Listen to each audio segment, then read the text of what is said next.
Comenzamos con un caluroso abrazo para toda la comunidad hispana de los Estados Unidos y Latinoamérica que se conectan con nosotros a esta hora para el chateo.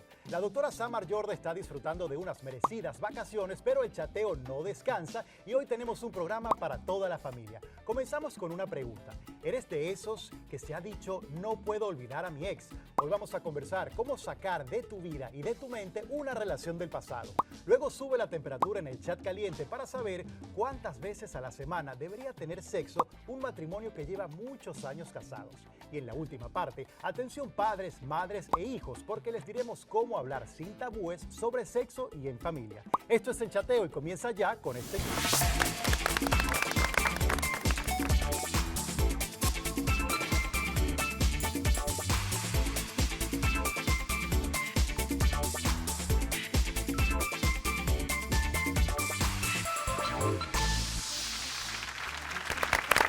Hay personas que cuando terminan una relación sienten que es completamente el fin del mundo, se sienten tristes, se sienten desoladas y se preguntan, ¿finalmente podré olvidar a mi ex? Y aquí tenemos a unos expertos que nos van a enseñar cómo sacar de tu vida y de tu mente a esa relación del pasado. Quiero que me acompañen a recibir, por favor, al doctor Ramiro Serna, psicólogo y sexólogo.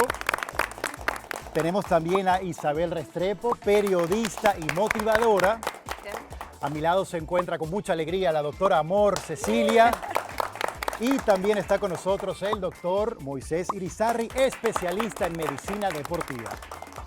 Comenzamos con la primera pregunta. ¿Cómo saber cuando ya una relación definitivamente terminó y seguimos anclados a ese pasado y no podemos superarlo? Cuando la persona no quiere, porque aquí se trata de una decisión, no quiere dejar de recordar y se atormenta, se tortura con todo aquello que la hace sentir nostálgica, melancólica. Ay, ya no está, ay, cómo extraño esto, cómo extraño lo de más allá. Y esto es altamente perjudicial, porque lo que tú tienes que hacer es decirte, estancándome en ese recuerdo, ¿yo avanzo o yo retrocedo en mi vida? Pero hay personas que quieren hacerlo y sin embargo dicen que no lo logran. ¿Por qué puede ser Bien, esto? lo que pasa es que desafortunadamente por situaciones regularmente desde la infancia, personas que tienen ciertas carencias y tienen una estructuración de apego demasiado fuerte que no le va a permitir desde el inconsciente liberarse para esa condición. Se sienten abandonados y es importante distinguir algo, que a un adulto nunca se le puede abandonar. Solamente la persona, así sea adulta, pero en una condición infantiloide, se siente abandonada. Entonces una persona que no ha podido madurar y trascender, porque si no, suelta, libera. Isabel, ¿es esto algo común en personas que terminan una relación? Yo creo que sí, y creo que muchísimas veces lo que pasa es que idealizamos momentos del pasado que ya no existen. Entonces nos vamos a ese momento donde sentimos toda esa felicidad y ya no la tenemos. Y eso hace que nos sintamos completamente dependientes de esa persona.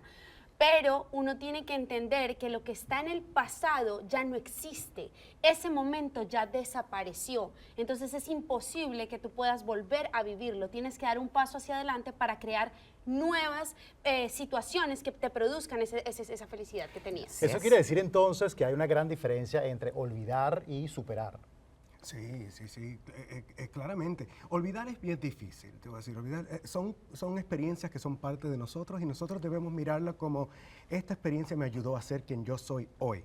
Ahora, ¿qué yo aprendí? ¿Qué yo obtuve de esta experiencia? Quiero moverme hacia adelante con lo que aprendí de esto y ser una persona más fuerte, más alegre y poder moverme hacia adelante. Y además tomarlo como lección, lección aprendida, porque uno dice, todo aquello que me pasó negativo me ha hecho una persona más fuerte, le doy gracias a ese que me hizo sufrir, porque ahora soy quien soy gracias a esa tortura china. Y he aprendido la lección y ya tengo como ese background. Hay una cosa que es bien importante, saber distinguir, dentro de todo proceso de duelo hay una fase que es la de la tristeza, pero cuando ya, como bien lo decías, se ha superado la situación. ¿Cuánto consideras que dura esa fase de tristeza permitida? Es relativo dependiendo el tiempo de relación que tuvo con esa persona, la intensidad y la calidad de la relación. ¿Puede derivar eso en depresión? Sí, sin lugar a dudas, si no se hace un buen acompañamiento, si no se hace un buen procedimiento, sí. Pero ¿cómo saber que la persona ya realmente lo ha superado? Cuando puede recordar a la persona o los hechos compartidos con ella y no le dan ni tristeza, ni dolor, ni rabia, ni ira. Entonces quiere decir que ya la persona está en paz consigo mismo y puede mirar tranquilamente a los ojos a esa otra persona o los recuerdos y fluir amorosamente y de pronto abrirse a una nueva posibilidad. Eso es algo que les quería preguntar. Hay factores quizás que evitan que uno se recupere más rápido, ¿no? El ir a lugares que asistías con esa otra persona o de repente tener algún recuerdo en casa, quizás personas mirar o el amigos en Facebook. común. Ay, que claro. eso lo hacen todos, pero ¿para qué lo hacen, por favor? Es Si no nocivo quieren eso. sufrir, ella está ahí, ay, a ver, su Facebook, a ver con quién está saliendo, o él, ay, mírale esos hombres que se le acercan, y entonces están todo el tiempo torturándose porque quieren saber si esa persona ya está enamorada de otro u otra, y eso es negativo. Era más fácil altamente entonces negativo. cuando no había redes sociales. Sí, y yo creo que hay otro espacio que a mí me ha funcionado y es fortalecerse mirando la grandeza que hay dentro de ti. Porque muchas veces dependemos mucho de esa relación y no nos damos cuenta que estamos perdiendo esa grandeza. Cuando tú eres feliz contigo mismo, es más fácil que sueltes cualquier tipo de relación. Claro. Entonces yo creo que ese es un consejo, a mí me ha funcionado y creo que le puede funcionar a cualquier persona. Doctor, te hago una pregunta. Por ejemplo, tú que trabajas en una clínica con muchas personas, si hay dos personas que estaban vinculadas sentimentalmente y de repente rompen esa relación, ¿se hace cómodo en un ambiente laboral estar con un ex? Te voy a decir, muchas veces no, muchas veces es difícil, sobre todo si las personas han estado todo el tiempo juntas, llegaron a trabajar juntas, se fueron del trabajo juntas. Yo he tenido empleados que han estado juntos en una relación y yo les recomiendo, vengan en carros separados, no almuercen juntos, almuercen con sus amistades, tú llegas a la casa, tú ve al gimnasio para crear una vida plena y saludable tuya, para tú poder tener una vida plena y saludable en una relación. Así es. ¿Hay riesgos de recaer, de volver a buscar a esa persona? Quizás te sientes solo, te sientes un poco si no se ha desamparado. hecho una buena elaboración del duelo, y es importante destacar que la elaboración del duelo es un proceso interno, subjetivo y muy profundo, que puede ayudarse con terapia para que efectivamente se adelante el proceso, pero es importante, por ejemplo, trabajar de manera integral con la persona. ¿A qué me refiero con esto? Por ejemplo, yo a mis pacientes les recomiendo que escriban 3 cartas, una carta con todo lo positivo de la persona, una carta con todo lo negativo y una carta de despedida. Generalmente la carta de lo positivo y la de despedida yo le digo que la queme y luego que se conserve con la carta de lo negativo, porque generalmente cuando estamos en una elaboración de un duelo tenemos una amnesia selectiva, se nos olvida todo lo malo y nos acordamos de lo positivo. Ay, como hicimos el amor de rico en la cocina, ay, tal cosa. Pero cuando realmente nosotros nos damos la oportunidad de hacer una buena elaboración de duelo, y otro elemento muy importante, poder llevar ese duelo a la elaboración desde lo corporal. ¿A qué me refiero a esto? Con algunas actividades que involucran el cuerpo, danzar, terapia de grupo, donde elaboras emocionalmente y corporalmente. Terapia porque de el la Pero, cuerpo- risa. pero ¿qué pasa con eso Está de buena la terapia de la la risa. gente habla mucho, déjame recordarme solo siempre de lo bueno y no de lo malo? Tú nos estás invitando un poco a acordarnos de lo malo para despegarnos. Sobre todo en la primera parte de la elaboración del duelo es muy importante porque, como les digo, tenemos una amnesia selectiva y estamos recordando generalmente lo positivo y eso nos ancla más para poder resolver el duelo. Claro, pero Y peor. evidentemente es una situación difícil. Yo les quiero preguntar si se hace tan difícil por la costumbre o porque el ser humano se resiste a los cambios. Porque nos resistimos muchísimo a los cambios, porque nos llenamos de apegos, porque vuelvo y repito, ponemos la seguridad de nosotros en otras personas. Eso es típico de los seres humanos, es algo que hacemos normalmente, pero obviamente es algo de lo que tú puedes salir siempre y cuando tú aprendas cuál es tu lección. Siempre que viene una persona a tu vida, viene a dejarte una lección, viene a dejarte un espacio en el que tú tienes algo que aprender. Lo importante Así es que es. lo aprendas y puedas seguir adelante para que más adelante no se te vuelva a Y el presentar esa desapego es persona. el camino de la solución. Y voy a repetir, para quien se le olvidó, mi célebre eslogan, que todo el mundo apuntó en aquella oportunidad, pero hace muchos meses. Te perdono, me libero, te bendigo y te dejo ir. Eso es un bellísimo mensaje. Me hablaba de gente que deja algo bueno, pero yo quiero hablar en la próxima parte de una pareja que ahora son ex y dejan un hijo. Eso es en la próxima parte cuando sigamos chateando en este programa que está candente y se llama El Chateo. Ya venimos.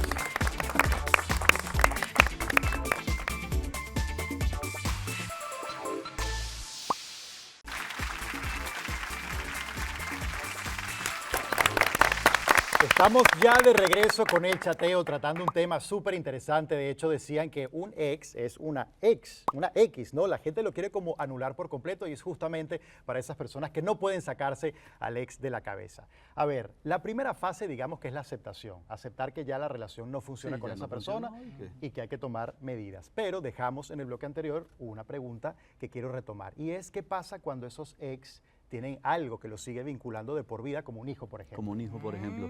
Bueno, de todas formas, yo pienso que al haber la separación de la pareja, sí, uno no se separa de los hijos, y mucho menos a nivel energético y emocional. La idea no es solamente sacarse a la persona de la cabeza, sino del corazón y del cuerpo incluso, porque muchas veces la seguimos como recordando a nivel orgánico, y por eso terapias como las constelaciones familiares te ayudan mucho a desarraigar. Y la palabra es bastante contundente porque te saca de raíz esa conexión que tenías con esa persona para poder entonces avanzar más en libertad. Pero siempre es muy importante hacer varias claridades, que así una persona, las dos, haya hecho algunas cosas de pronto que podamos considerar inapropiadas, no es una cuestión de buenos y malos, es simple y llanamente un asunto en el que ya no podemos compartir más, entonces vamos cada uno a avanzar por nuestro camino, y así no tengo que darle una mala imagen a la persona, al hijo, sobre lo que fue la persona con la que yo viví tanto tiempo y compartimos hasta tener un hijo. Claro, Entonces, tomando ese tema de agarrar cada quien su propio camino, ¿no? ¿Cuándo consideran que es el tiempo saludable o apropiado para empezar a salir con otras personas? ¿Tú qué crees? ¿Tú qué crees? Di tú primero. Te voy a decir, yo tengo una capacidad de regeneración increíble. Ah, mira. Y yo digo, Por cuando aquello de la medicina. Eso también. Pero cuando se yo regenera. rompo con una persona, yo rompo con una persona luego de haber intentado hasta lo último. Y cuando rompo con una persona, yo me digo a mí mismo, me voy a deprimir por 24 horas solamente.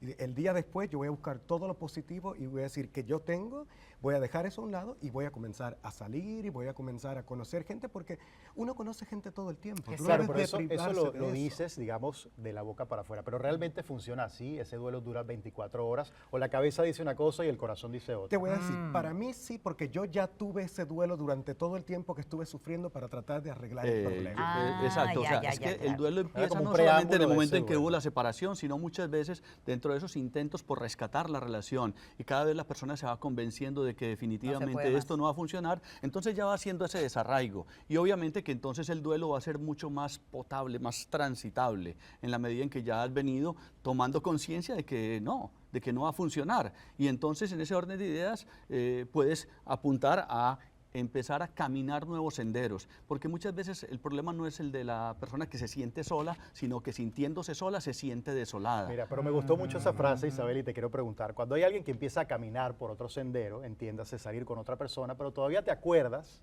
de ese ex, o sigues pensando en ese ex, tampoco es saludable. No, claro que no. Ahí, Imagínate. por eso aquello de sería un clavo saca totalmente otro contrario. clavo. No, pero es que Pero pasa, ¿no? hay un asunto, sí, no, y eso es bien importante esto.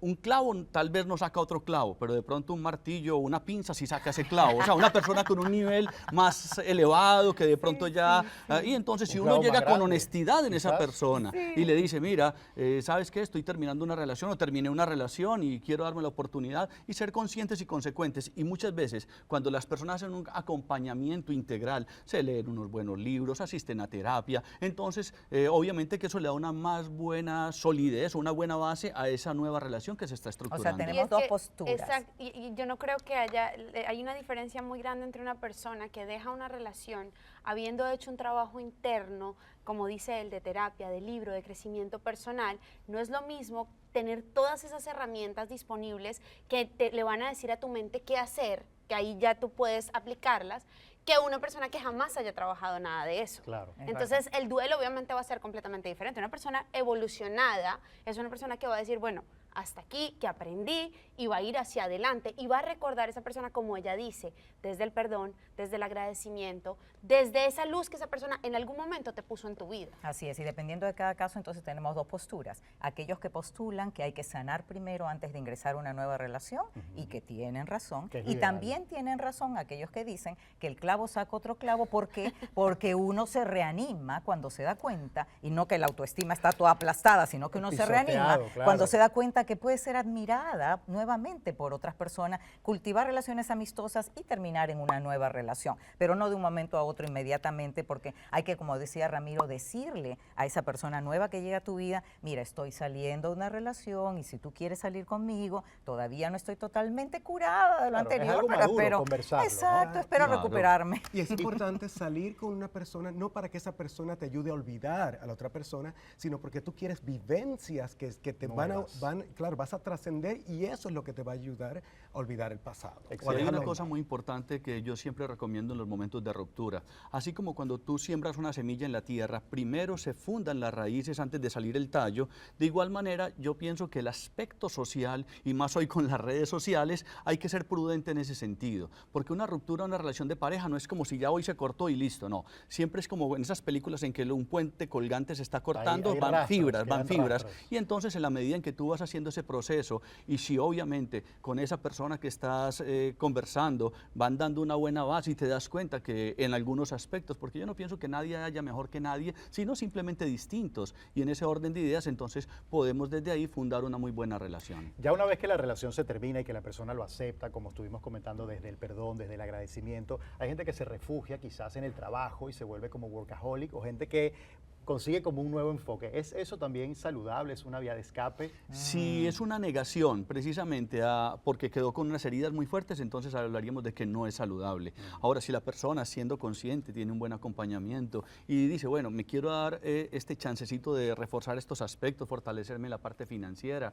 en fin, está bien, pero que evalúe muy bien si no es una negación lo que está haciendo con ello. Llamarse a sí misma, que es lo principal, que cada quien se pregunte, esta etapa que me voy a dar de descanso, este break que voy a tomar entre una relación y otra, no será lo más aconsejable, ya que si vengo cambiando de pareja como quien cambia de vestido o de camisa, hay algo malo en mí, yo tengo algún problema. Entonces yo tengo que sanar primero y decir, ok, ¿quién soy? ¿Qué estoy ofreciendo a ese potencial candidato o candidata, ¿no? Dependiendo del género? Entonces, si yo soy la persona ideal, si yo soy la persona correcta, aparecerá la persona correcta. A mí me gusta pero mucho si no la palabra- aparece, Exacto. porque yo no lo soy todavía. Claro, a mí me gusta mucho esa frase de sanarse a uno mismo, pero si pudiéramos dar una breve receta, yo sé que no es tan fácil como mezclar ingredientes, pero ¿qué pudiéramos hacer para que una persona que esté pasando por esta situación realmente sienta que está haciendo algo concreto para sanarse a sí mismo? Sí, yo pienso que si hace un abordaje integral, lecturas de libros, hay películas que te van a ayudar, hacer viajes para sí mismo, me explico, donde te das la oportunidad de tener un crecimiento personal, espiritual, o sea, romper ciertas fronteras de su zona de comodidad, entonces en ese orden de ideas la persona va a crecer como persona y en virtud de eso va a estar, digámoslo así, en un nivel más claro, más centrado en sí mismo para una nueva relación. Yo creo que el dolor hace que uno cambie de manera abrupta. Entonces, crear hábitos diarios en tu vida que te hagan realmente acercarte a tu nueva evolución. No puedes esperar que las cosas te cambien si tú todos los días no trabajas en algo que te va a llevar hacia adelante. Dígase, llámese, afirmaciones en el espejo, yoga, meditación, ejercicio, tener relaciones sociales saludables, trabajar y ser organizado en mis finanzas. Cuando tú realmente generas esos hábitos es cuando realmente puedes sanarte Claro, y fácilmente. le vuelves a dar como en el orden día a a tu día. vida, ¿no? Y como dice él, saliendo de la zona de confort. Hay un asunto que quiero destacar también en ese mismo sentido, y es el hecho de que cuando la persona efectivamente está en ese proceso elaborativo de su duelo, entonces se va dando la oportunidad de comprender una cosa bien clara, que es que la vida de pareja es parte de la vida de uno, pero no es exclusivamente la vida de uno. Decía Bertrand Russell que entre más cosas le interesan a una persona saludablemente, mayores probabilidades tiene de ser feliz. Entonces comprende, ok, la vida de pareja es parte de mi vida y es una parte muy importante. Yo como sexólogo y como psicólogo destaco y recalco Claro, es parte la de lo que importancia. somos. Sí, y es una parte muy significativa. Muy importante de ¿ya? lo que somos. Pero tampoco es la vida lo entera. más- lo único que sí, existe. no. Y si te falla, te mueres. No, No. Y yo lo resumo de esta manera, yo digo, yo quiero ser una persona, quiero y debo ser una persona completa y no necesitar a alguien o algo que me complete. Y hay un asunto bien importante en ese sentido. Había una profesora de nosotros cuando estudiaba sexología que decía que el papá de ella creía tanto en el matrimonio que llevaba 5 matrimonios. Porque cree mucho en el matrimonio. Yo conozco a una persona que también va por el mismo camino, sin embargo hay que conocerse, hay que quererse uno mismo, perdonar esa relación del pasado y sobre todo cuando tenemos algún problema es bueno salir de nosotros mismos y hacer algo bueno por los demás. Excelente Claro este que sí. tema, en la próxima parte subirá la temperatura con nuestro chat caliente, seguimos más de El Chateo.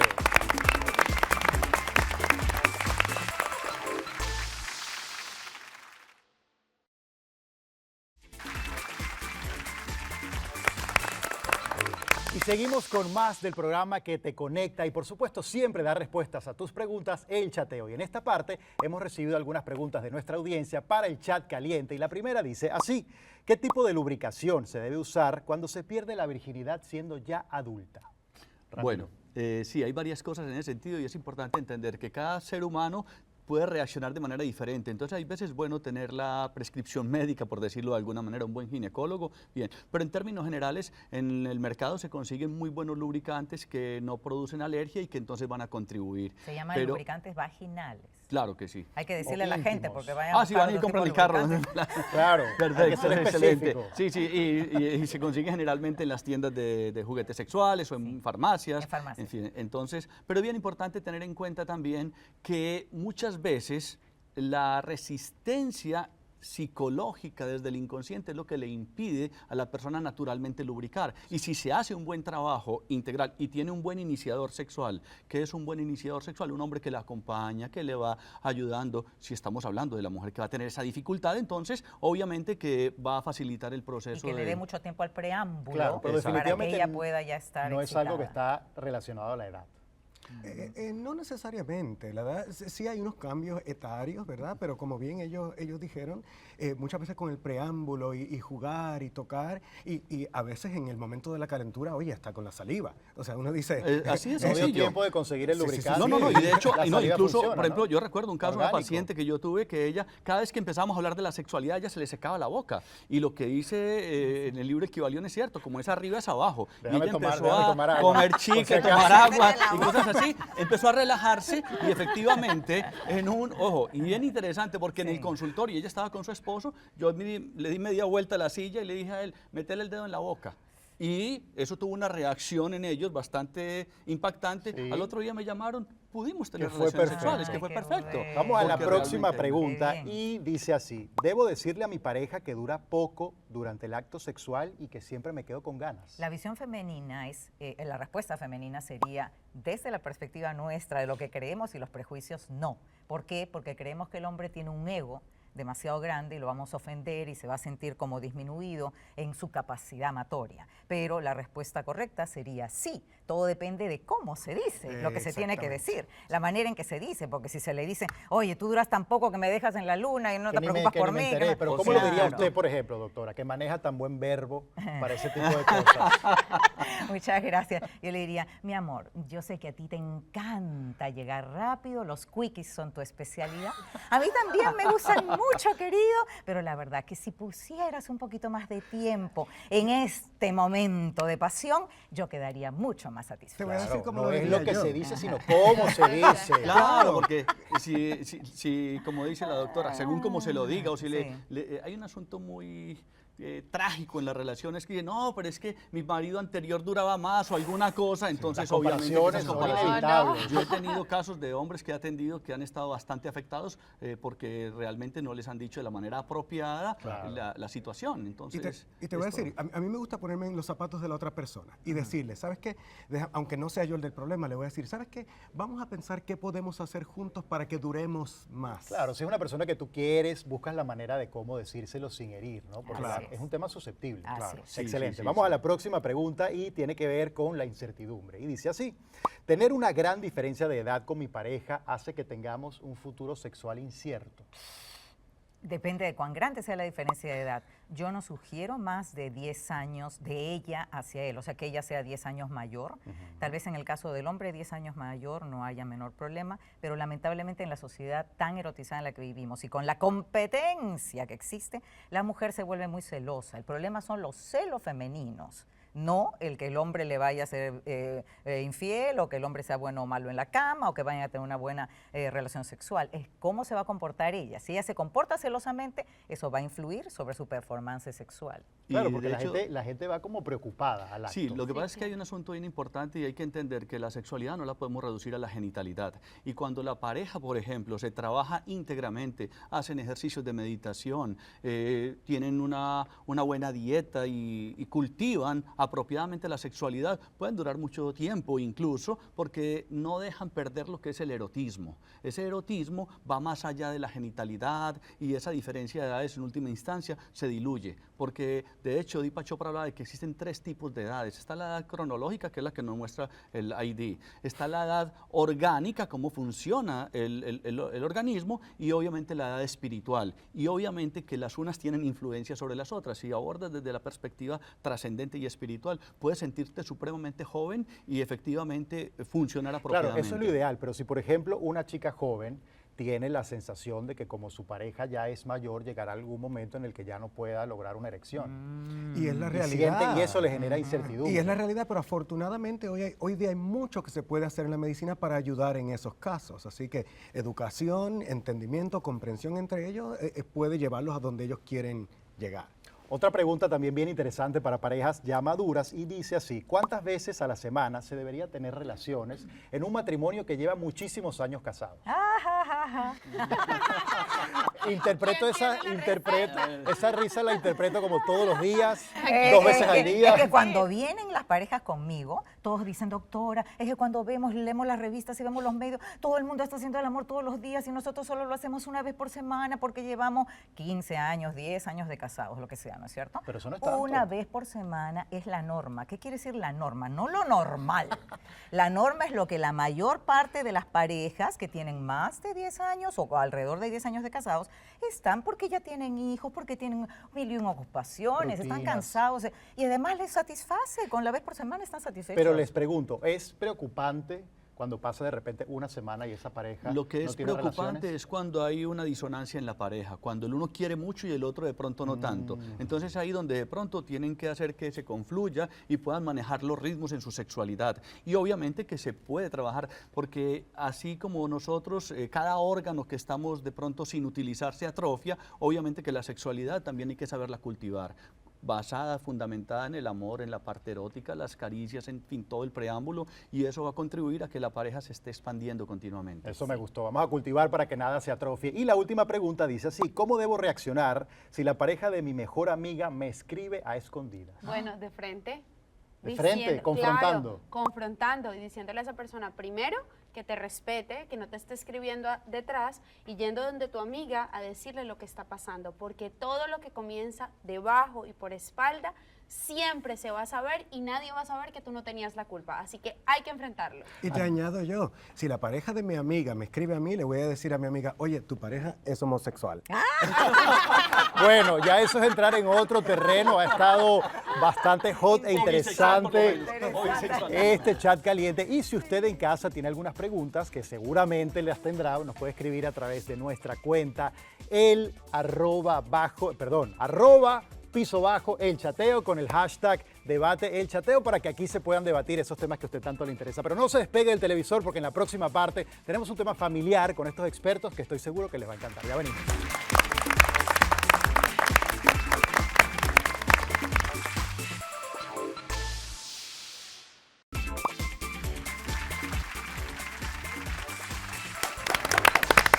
Seguimos con el chateo y a veces puede ser un poco difícil hablar de sexo, aunque nuestros expertos se sienten bastante cómodos con el tema, pero sobre todo cuando es momento de hablarlo con los hijos. Y quiero que en esta parte tratemos el punto de eliminar los tabúes al momento de hablar de sexo con los hijos. ¿A qué edad se debería comenzar a tener con los chiquitos de la casa este tema?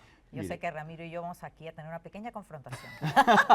¿De quién quiere comenzar antes? No, está bien. Hay un asunto. Por ejemplo, para mí, los mismos niños van mostrando las pautas. Y hoy en día estos muchachitos que se están entrando en internet de una cosa y la otra, obviamente, como el niño que en la mesa del comedor le dijo al papá, bueno, ¿y qué son los preservativos? Y el papá le dio toda una cátedra sobre lo que eran los preservativos, cómo utilizarlos. ¿Y por qué me preguntes? No, porque aquí dice la salsa de tomate sin preservativos. Entonces, ¿qué pasa? Muchas veces nosotros nos anticipamos sin mirar mirar el contexto, ¿ya? Ahora, lo otro que yo pienso, y es conveniente que nosotros empecemos a diluir tantos eufemismos, es decir, utilizamos palabras inapropiadas para hablar claramente de lo que es. Cuando le preguntas a mis estudiantes, les decía, bueno, ¿cómo se le dice vulgarmente al pene, a la vagina? Te dan un montón de nombres, peluche, una cantidad de cosas. Claro, ya les cae digo, como en ordinariedad. háblame de cómo se llama de otra manera el codo. No saben, Claro. porque utilizamos eufemismos para distraer la atención. Y yo creo que es importante que seamos claros, obviamente en un lenguaje apropiado y ajustado a lo que son las etapas de desarrollo de ellos, que ellos van reclamando, van preguntando. Claro, ya estamos claros entonces que depende de la edad de cada niño y cada uno pues va avanzando en ese contenido a medida que crece. Pero por ejemplo, y sin entrar en machismo o en feminismo, ¿debe la madre hablar con la hija sobre sexo y el padre con el hijo o indistintamente, no importa quién converse sobre el tema? Bueno, tenemos que recordar que a veces tenemos un padre que está solo con los dos hijos, el hijo y la hija. O sea, lo importante es que tengan buena comunicación.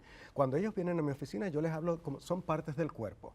Y igual que son partes del cuerpo, como bien había dicho, igual que el hombro, igual el pene, igual la vagina, asimismo las actividades. El ejercicio, está el sexo, está... Y lo voy comentando de la manera más casual porque hay que demistificarlo en la sociedad de nosotros. Es verdad. No sé si llamarlo comodidad, pero creo que hay algunos padres que prefieren que ese tema se toque en la escuela. Y eso es lo que está pésimo, En vez de porque de tocarlo en atención, casa. aquí viene el punto que yo quiero aclarar, porque muchas mamás que vienen conmigo y me dicen, pero doctora, el niño va a entrar al pre-kinder, por ejemplo, al pre-kinder y va a estar con otros niñitos, y será oportuno porque va a ser muy prematuro si le hablo de sexo. Este es el momento perfecto para hablar de sexo es cuando van a salir a la calle, vamos a llamarle salir a la calle, ir a tener relación con un montón de otros niñitos que no sabemos qué familias tienen, no sabemos las costumbres de esa familia. O qué no tanto de sabemos- sexo saben. Exacto. Y entonces, si ese niño o niña no está preparado para poder reaccionar cuando le digan cosas o quieran tocarlo o tocarla, por ejemplo, es porque nosotros como padres no estamos cumpliendo nuestra función. Es nuestra función. Yo como mamá de una niña de 7 años les puedo decir que definitivamente, a pesar de que uno no quiera abordar ese tema, yo la veo a ella y la veo demasiado inocente. Claro.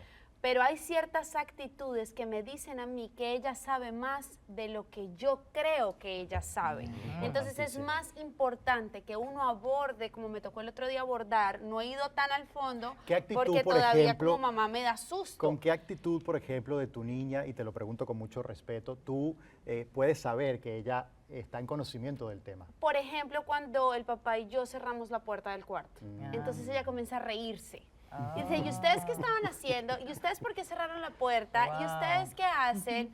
O cuando yo me voy a bañar y mi papá va a ir contigo o no va a ir contigo. Entonces ahí yo estoy viendo que esa chiquita sabe un poquito más de lo que yo creo que ella Claro, sabe. claro. Y muchas veces nos da miedo afrontarlo por lo mismo, porque veo esa inocencia en su cara y digo, de verdad tengo que afrontar este tema con ella, pero definitivamente lo tengo que hacer, Pero porque ya si le no ella hablaste, va a ya recibir le mala hablaste, información. En Ya le estos temas hablaste. pareciera que los chiquitos pues tienen a veces como más Sí, confianza no, que de los hecho mismos muchas padres, veces yo ¿no? No lo les planteo. importa. Tienen Yo esa lo planteo, curiosidad lo y que pasa ya. es que muchas veces nosotros tenemos más bloqueos que ellos mismos. Sí. Y el problema es de nosotros, los padres, que no somos capaces de trascender eso. Y muchas veces entonces después nos enojamos porque ellos no han resuelto lo que nosotros tampoco. Y entonces, ¿cómo hago yo para irme resolviendo? Primero me trabajo yo, veo que puedo hablar con claridad. Yo lo digo porque también tuve la experiencia de quedarme con mis dos hijas cuando yo me divorcié de 5 y 6 años y yo les hice todo el acompañamiento en su crecimiento. Yo estaba estudiando sexología, yo tenía los libros de sexología y ellas me preguntaban y yo con toda la tranquilidad y naturalidad, mire, Les esto, contestaba. sí, sin ningún inconveniente. De hecho, luego alguien me decía, bueno, pero tus hijas te tienen mucha confianza. Mi hija me decía, pa, si yo veo que usted quiere lo mejor para sus pacientes, ¿cómo no va a querer lo mejor para mí qué que soy bonito. su Claro, hija? qué bonito Claro, planteamiento. porque Qué de bien. alguna manera estamos buscando precisamente es ayudarles a que ellos estén más claros. Pero fíjate, si no en todos los hogares hay tanta madurez y tanta confianza en el tema, ¿cuándo se sabe cuándo hay que acudir a un profesional para que canalice un poco esta comunicación y esta confianza Yo- que debe haber entre padres e hijos? Yo diría que cuando tú te empiezas a sentir mal, necesitas ir a que Sí. te ayuden. Sí. Sí. Si tú te estás sintiendo mal, es porque hay algo que no es resuelto. Sí. Y entonces vas a buscar un profesional con ética, con altura, que sea una persona bien preparada y que te pueda orientar con todos los argumentos teóricos, vivenciales, para que tú puedas trascender esa dificultad. En efecto, yo tuve una conversación así con una paciente que me dijo, yo no me siento suficientemente cómoda porque no sé lo suficiente.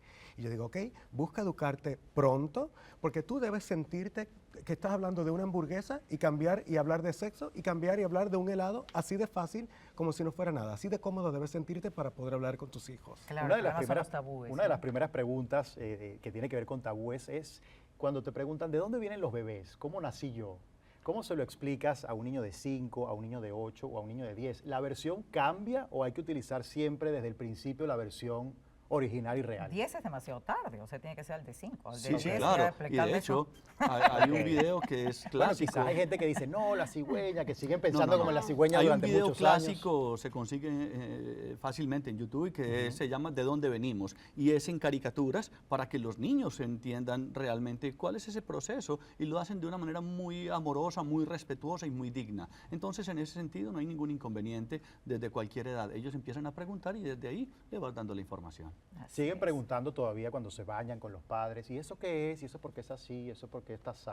Sí, claro, ellos preguntan y lo importante es responder, así como mira, muéstrame los dedos de tu mano, son distintos a los míos y cada parte del cuerpo es distinta, la mano mía es más grande, todo mi cuerpo es más grande, en fin, no tiene que sentir angustia porque hay veces ellos empiezan desde el parámetro comparativo.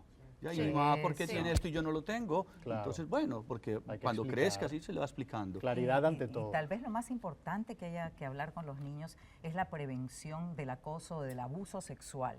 Entonces hay que decirles con toda claridad, tu cuerpito te pertenece a ti y hay determinadas partes, llamadas partes íntimas, que en el caso de un niño es el pene, en el caso de la niña es la vagina, que nadie, ni siquiera mamá, ni siquiera papá pueden tocar. Esas son tus partes, solo tú las puedes tocar. Entonces cuando alguien se te acerque y te quiera tocar esa parte o haga algún intento de abrazarte de una manera inadecuada, tú gritas, te defiendes, acusas, porque el problema es la amenaza de que supuestamente los niños no pueden hablar por X o por Y. No, hay que quitarles esa idea de la Esa cabeza idea. para Claro. decirle que acudan a buscar ayuda. Y me ha gustado mucho, doctora, que haya hecho referencia a este tema, porque justamente en la próxima parte quiero conversar sobre cómo se trata el tema de los anticonceptivos con los jóvenes. Pero eso es en el próximo bloque, porque seguimos con más de El Chateo y estos temas que están interesantísimos. Ya venimos.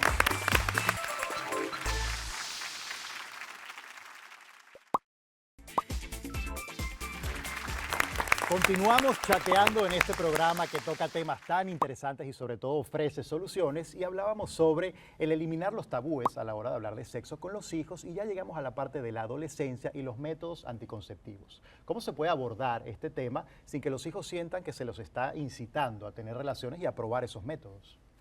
Te voy a decir, para mí como médico yo tengo la responsabilidad y la obligación de a todos los pacientes míos adolescentes que tengo, yo tengo que hablarles de anticonceptivos, quiéranlo los papás o no.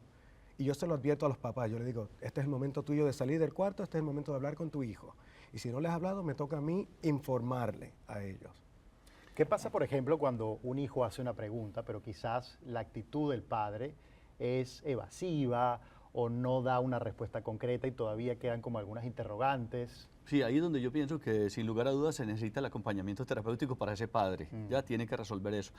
Y complementando lo que estabas mencionando, por ejemplo, hay que tener en cuenta el género. Por ejemplo, cuando a mis hijas le llegó la menstruación, a la primera de mis hijas, agradezco infinitamente a un maestro que me recomendó hacer un ritual con ella de bienvenida a esa mujer que estaba llegando al hogar. Ay, qué Sí, bello. para que no se le diera esa connotación negativa que muchas veces muchas mujeres cargan. Mija, esa es la cruz que nos tocó cargar.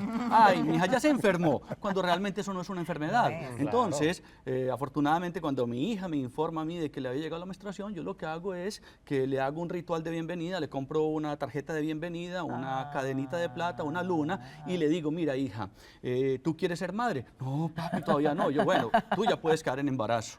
O sea que es importante que te cuides, una cosa y la otra. Entonces, lo que es la menarquia, la primera menstruación de las niñas, ya es un momento muy oportuno para hablar con ellas con respecto a lo que es el cuidado en su sexualidad y con su higiene también, obviamente. ¿Les ha tocado, por ejemplo, padres que ya desde temprana edad le dan un preservativo a sus hijos o le dan una caja de pastillas anticonceptivas a las hijas? Alguien que ya, digamos, les da el Pero plato servido. Yo creo ¿sí? que hay algo más atrás de las pastillas y es educar a nuestros hijos de la responsabilidad que lleva consigo El acto establecer sexual. relaciones sexuales. Así es. Y yo Eso diría es yo incluso... creo que lo más importante y donde hay que concientizar a los jóvenes y a los niños. Y- Tener relaciones no es solo cuidarse, porque cualquier cuidado puede fallar. Es yo puedo responder con esto que estoy haciendo va más allá. Yo creo incluso que hay que educar a los padres, porque a los hijos hay que educarlos a 20 años antes de nacer. Y en ese orden de ideas, cuando ya nosotros estamos en ese proceso de estar bien educados en ese sentido, habernos informado lo suficiente, y de ahí podemos abordarlos a ellos con mayor tranquilidad, entonces les vamos a dar las indicaciones apropiadas para que traten su cuerpo como ha de ser. Y recordemos una cosa, la palabra convence, pero el ejemplo arrastra. Entonces, ¿cuál es el comportamiento tuyo como padre? ¿Cuál es el comportamiento tuyo como madre? ¿Cuál es el comportamiento de ustedes dos como pareja? Porque si entonces yo delante de mis hijos no me voy a dar un beso porque qué vergüenza, o entonces ya estoy dándole una información difusa que realmente no es conveniente para él comprender que la sexualidad hace parte de su sistema familiar, que papá y mamá viven la sexualidad y que la pueden vivir en casa, o que se pueden ir de paseo ellos dos solos de luna de miel cada 6 meses. Y hablando Entonces, de eso vivir la sexualidad, si de repente un adolescente o alguien más joven, ya infante, manifiesta que tiene interés por alguien de su mismo sexo y el padre pues ya lo puede pensar que es homosexual o que va por ahí el camino, digamos. ¿Eso se aborda también en ese momento? es absolutamente necesario, conveniente y saludable, sobre todo partiendo de una base. Aquí la idea no es buscar culpables ni llegar a tener prejuicios, sino poder hacer una buena orientación y primero que todo rescatar la dignidad como ser humano. Ok, tú eres primero que todo un ser humano y tu preferencia sexual puede que hoy estés aparentemente hacia esa línea, puede que mañana cambie, puede que no, pero eso no te va a hacer ni mejor ni peor persona. Claro, pero en esta época digamos que toda la información está, como bien lo comentaron, en redes, en internet. La gente busca y averigua ya como por sus propios medios, ¿no? ¿Deben los padres anticiparse a esto? ¿Cómo se sabe si estás hablando muy temprano de sexo o si estás en el momento indicado? Déjame decirte, hoy día los jóvenes están más prestos a aceptar a jóvenes con sus diferentes orientaciones y preferencias sexuales.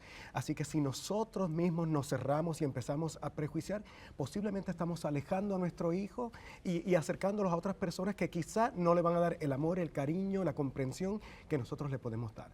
Así que yo la manera en que le digo a mis pacientes que lo aborden con sus hijos es, oye, es tu hijo. Las clasificaciones sexuales las creamos nosotros para poder nosotros comprender las cosas de una manera más fácil, pero en realidad es tu hijo y te toca amarlo. Y en una conversación adulta, madura, sin tabúes de sexo, ¿hay algo que deberíamos evitar? ¿Algún tema o algún término que no se debería tocar con un hijo? Yo pienso que no. De hecho, incluso, por ejemplo, atendí un caso de una persona que le estaba preguntando a su padre sobre las relaciones anales. Y entonces, ¿cómo manejar esto? Wow. Hay que hablar de la parte higiénica, de una cantidad de asuntos que tienen que ser con los tabúes. En virtud de eso, yo pienso que mientras todo tema sea abordado con respeto, con claridad, con serenidad, entonces va a proveerle a ese hijo una información y un abanico de posibilidades que le va a servir para él poder hacer sus juicios, sus reflexiones y sacar sus propias conclusiones. Incluso podemos plantearle nuestro punto de vista que no necesariamente es el correcto o es el absoluto, ¿ya? Porque pueden cambiar. Y cuidado con los chistes rojos. Porque los papás, los varones generalmente, no hacen tanto chiste rojo, que son los chistes de sexo, delante de sus hijos. Como ¿no? muy explícitos, sí, que son a muy veces. explícitos. Y entonces los niños comienzan a tener una visión distorsionada del sexo. Entonces, como decía Isabel, que quiero retomar su punto, yo particularmente le hablaría a los chicos de esta manera, pensando en los que están en la pubertad más o menos, ¿no? Mientras más puedas postergar el acto sexual, porque tú te tienes que sentir maduro o madura en todo nivel. Maduro físicamente, maduro psicológicamente, maduro espiritualmente y responsable, como decías tú, para afrontar lo que significa unirte en una sola carne con una persona. Mientras más lo puedas posponer, más te voy a aplaudir. Ahora, es tu responsabilidad, no la mía. A mí me han encantado todas estas opiniones porque han mostrado de una manera muy saludable cómo abordar la sexualidad. Quiero darles las gracias por haber compartido este chateo con nosotros y a ustedes, por supuesto, dejarles la puerta y la ventana de la televisión abierta para que nos acompañen en una próxima edición con más temas y más especialistas aquí en El Chateo. Gracias.